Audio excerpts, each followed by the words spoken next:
Okay, caution, this is a very potty mouth podcast. Parental advisory is suggested.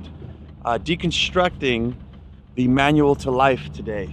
And we're broadcasting live from our mobile recording studio, a 1996 7.3 liter F350 diesel pickup truck. So that's the news. That's the noise in the background. This icy Tuesday, 11th of February. Everything's got ice over the top. It's got me fumbling out my words again. 5 a.m. came way too fast. So there's a cartoon that I saw, and the cartoon's name is Bob. Bob's walking down the street, and a voice comes out of nowhere and asks Bob, "Hey, Bob, do you believe in cults?" And Bob says, No, I do not." And the voice says, "Do you believe there are cults?" And Bob says, "For sure there are. Yes, I know. What is a cult, Bob?" Bob implies, well, it's a group of people, that gather to have the same beliefs and same practices, and if you don't believe in what they're doing, you can't be part of the group. And the voice says, "Bob, does this sound kind of familiar?" He says, "No, it doesn't." And the voice says, "Well, those who choose to live differently, do things in a different way in society, maybe all kinds of things, everything, your lifestyle design, the way you talk, the things you talk about, maybe not putting your kids in school, maybe not being religious, maybe being overly religious. All of these things would define you as not fitting the cult of society." And that's what I want to talk about today, because sometimes we need to understand and take a good look at things before we can understand how to get out of them, or how to gain more freedom, or just how to do whatever it is that you want to do without having, it's like being married almost, like it's a big giant group. We're all married, and you have to ask your spouse for approval if you can do something. So with that, let's get into the show. Welcome to another edition of Up and Knitted. I'm your host, Adrian Babishoff, and if you're new here, welcome as well. And if you're wondering what the show is about, it's entirely dedicated to creating an alternative lifestyle design that improves quality of life for both people and for the planet, exploring alternatives to the daily grind through liberation and independence, moving you from surviving to thriving and living life raw. So yes, this whole cult thing, guys. I mean, if I haven't lost you already, are you willing to ask yourself, are you willing to look around and kind of wonder, just for the sake of play, are we living in a cult? Is there some sort of unwritten law of the way things are supposed to be, the way we all think that we're supposed to live, a manual to life, yet there's no manual except for the Holy Scriptures and whatever religion you're in, but it kind of does give you kind of some insight of what to do. Some of them I believe in, thou shalt not rape your women. Yeah, don't do that. Don't kill. Yeah, don't kill, don't lie, don't cheat. Yeah, these are should be pretty much basic principles, but yet it seems to slip people's fucking minds sometimes. Oh shit, I didn't get that part of the memo. But what is going on? What is really going on here? I think it's the cult of perception, the perception that you have inside yourself. This society, if society is a cult, which I believe in many, many, many ways it is. We have this cult of perception. And I want you to ask yourself on being perceived and what you really want to be. Do you want to be perceived as healthy, wealthy, happy, successful? And are you measuring all of those things I just spoke of, and many more things that I can think of? Are you measuring those up to the unwritten laws of life? Are these the things that you're looking at? Your failures, your successes are measured to what? What do you compare? People ask me sometimes, I had this, because I'm a fucking weirdo. They'll ask me like, "Hey man, I had this thought or this idea or something. Do you think it's weird?" And I say, "Weird compared to what?" And I want you guys to look in our society. What is the divorce rate? At least here in California, it's ridiculous. It's like 50%. 50% of people, 5 out of 10, for all of us drop-offs and dropouts. That means that they're all going to get divorced. That's what's happened. That's just what we know about. In my relationship, I never got married. And never on paper, never in any cathedral, no white wedding, none of that stuff. We just decided, hey, you want to be with me and I want to be with you, then let's get married. It was kind of beautiful. I wanted to do this, is go out into the forest and literally have our own ceremony, just me and that person. But it never worked out, so that's neither here nor there. But yeah, I think breaking out of the cult, just like I said with that story right now with the marriage, is like go present in front of all nature, in front of squirrels and rabbits and birds and lizards and microorganisms and everything, and declare yourself to the earth, to the planet, to the universe, that you've decided to be married, or you've decided to be you. Marry yourself. Marry your ideas and your own ideas. Don't be foolish, and don't just disregard everything that people say. But for the most part, I think you should be very careful about what other people say, what they think, what you think that they think, and what you think of how they look at you. Why would you mean to tell me, oh, we're jumping the gun here. You mean to tell me Mondays, maybe we'll do a little extrapolation on it. You mean to tell me, though, that all of these concerns in society, which I see a lot, you're concerned about how you look. You want to be perceived as wealthy, so you drive a car that you can't afford. You want to be perceived as wealthy, so you buy a house with extra rooms that you don't even use. You dress up fancy, even though most of us are obese and like we're not fit and we're trying to look like movie stars. You're not a movie star. You're not, most of us aren't wealthy. Why would you try to uphold something of so much of that caliber, that much work and dedication to something you are not? Figure in what you are. I want to tell a story about Toby Hemingway from the Permaculture City.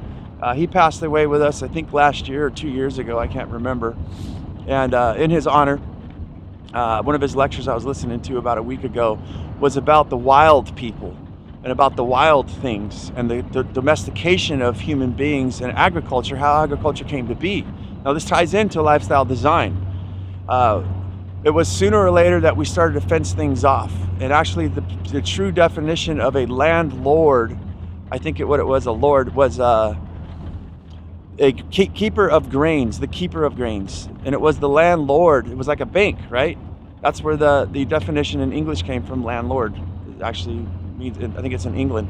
So back in the day, we were able to measure things, and we were able to stop being nomadic. So that was the difference. We had wild things, wild people, and wild ideas running around, settling different areas, living a life of freedom. I don't think it's possible in this day and age today, but in a different way. I think, yeah, which would make an excellent podcast. Note to self, note to you guys, let me know if you want me to, how can we do a nomadic freedom life podcast? But getting back to Hemingway here, we fenced off all these areas and we made squares, and we can measure these squares very easily. We can look over them a lot easier than like a mountain or a hill, you know, the hill people as he called them in there. So what we did is we actually domesticated animals and species of plants. And what we did is we separated ourselves from nature, and we made the very thing that we need, nature, the very thing that makes us happy, most of us happy. I don't think so it's nowadays anymore. A lot of people don't even realize, you know, what it is to be baptized in nature, to be able to be immersed in it. But we put barbed wire up and we kept things out, and then now the very thing that we loved and needed has become our enemy, such as deer coming in to eat all of our corn and our wheat, and the rabbits and squirrels and the moles and things of that nature. And what happened with all of this is that we got confined, and I think in a lifestyle design we actually kind of screwed ourselves, because if there was a drought, if there was some sort of crazy disease, which happens all the time, and we have science to try to fix things, but it does happen. For instance, for us in Uruguay, they had some kind of mad cow disease or something right before we left. People had to kill all of their cattle.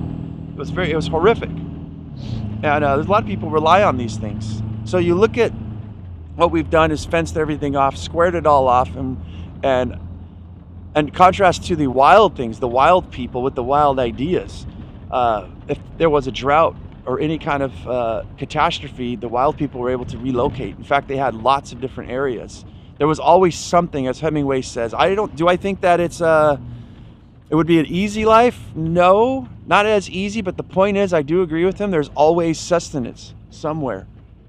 You can find stuff when you're nomadic, especially when you get your bearings about you. You've been all over traveling around. And I want to equate this to your mindset and to your view, your perceptions of life.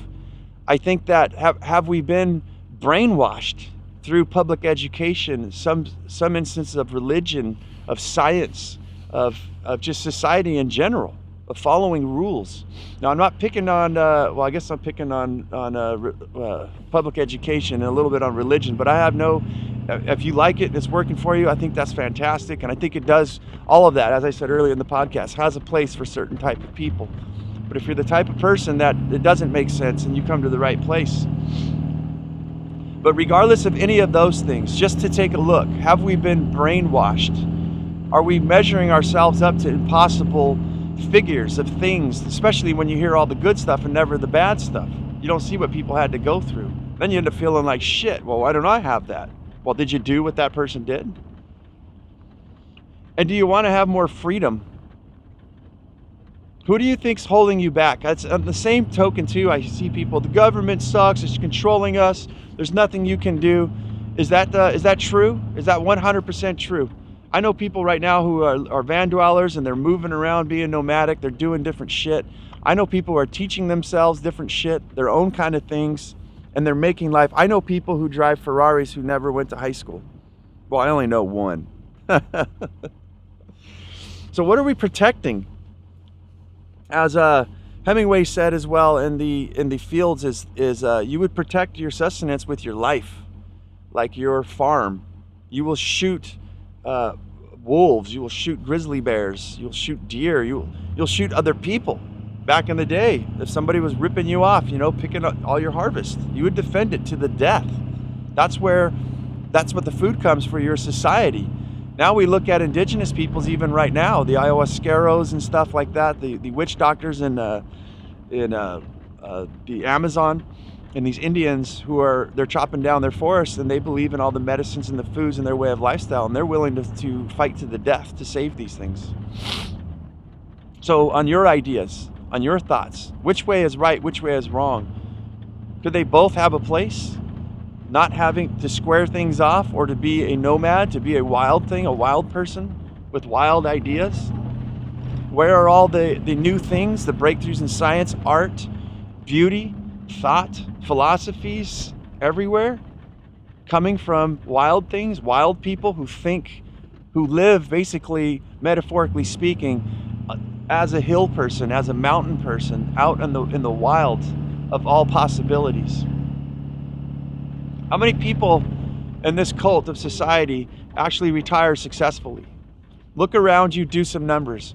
Old age homes. When you get old, most people do not spend their last dying days with their family in their own home, comfortably in a bed, dying the way I believe that you should, surrounded with family and having everything peaceful. And for all of us to go through the experience together, to learn that this is a part of life, the birth and a death.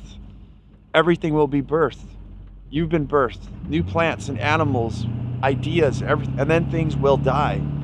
That's the law of, one of the absolute laws of nature, of what we have going on here in our society and this reality. So look at all of these different things of marriage, of retirement, of your old age, all of these things, your education. I think to understand these things is the key to freedom, to get a great overall picture of what is going on, and to have an open mind. All of these things I tell you today are just my opinions, but it's definitely worth checking into, definitely worth putting some energy in and going, what the fuck is going on with all of this? And if this is the manual to life, you're all willingly going to follow that. When you look at the statistics of marriage and retirement and all of these things we speak of, and there's many, many more. I have a short work commute today. But you need to unlock the door to whatever it is, to look at these things, and maybe if you believe in them, to strengthen your core values in them, and figure it out and organize a lifestyle design and a business life plan to figure out how you're going to make this successful. And I think if you're not going to do that, and you don't believe in these things, well, hell, we got to figure out something. We need to figure it out fast, because guess what? Time doesn't give a shit about you, me, or anything else. It just keeps on ticking and rolling. And are we ever going to get out of here? That's the question I ask myself when I get fucking pissed off, is how much longer are we going to do this for? How many times are you going to tell yourself that tomorrow will be better? And what the fuck are we doing about it? That's where I woke up this morning. It's fucking icy as shit. I am tired from building my daughter's farm, her greenhouse, from running my business, making show notes, and working my fucking ass off. But you know what? I changed that mindset, and I'm excited to get to work because I know I'm giving something to my future self. I'm stacking functions. I'm doing things that I don't see right now. In fact, I'm paying for them. Right now with these podcasts, I'm paying $40 a month to be able to broadcast these podcasts. At least, I think it's probably more like $60. It's a hobby. It's a thing that I love to do. It gets my mind out there. It gets me organized, and I think it's going to find me friends. And one day, maybe it might lead to some sort of residual income. I don't know. But the point is that I'm trying and I'm working. And you got to ask yourself that same question too. What is holding you back from your dreams, from gaining freedom? It certainly is part of the government. It certainly is part of the brainwashing and the cult of society. But it's only your willingness to accept and your willingness to allow those things to affect you. Stop protecting old ideas and old beliefs. Stop protecting what you think is right. Why don't you start protecting what you know is right?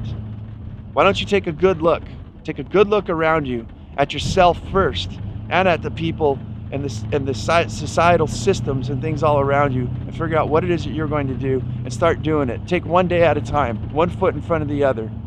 Get a clear understanding. Like I said, if you believe in it, then believe in it and the systems. Go for it.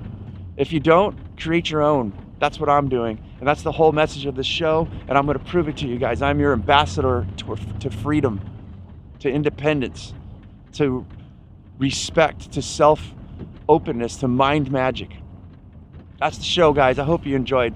Frosty ass Tuesday fucking morning of February 11th. But you know what? I'm going to go kick some ass. So you guys, I genuinely care about you, each one of you. I believe in you. And I want you to go get whatever it is you're getting, man. Only you know how to go about doing that. And you should damn well get up today, now.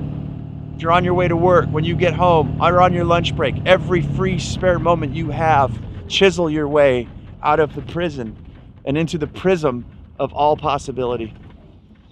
And with that, that's the show. Check us out on Facebook, TikTok, Instagram, YouTube, Apple iTunes, and Spotify. And as I always say, guys, do not lose your muchness. Carry on the fire. Go out there and have yourself a near-life experience. Human up. Live it, love it, own it, and bone it.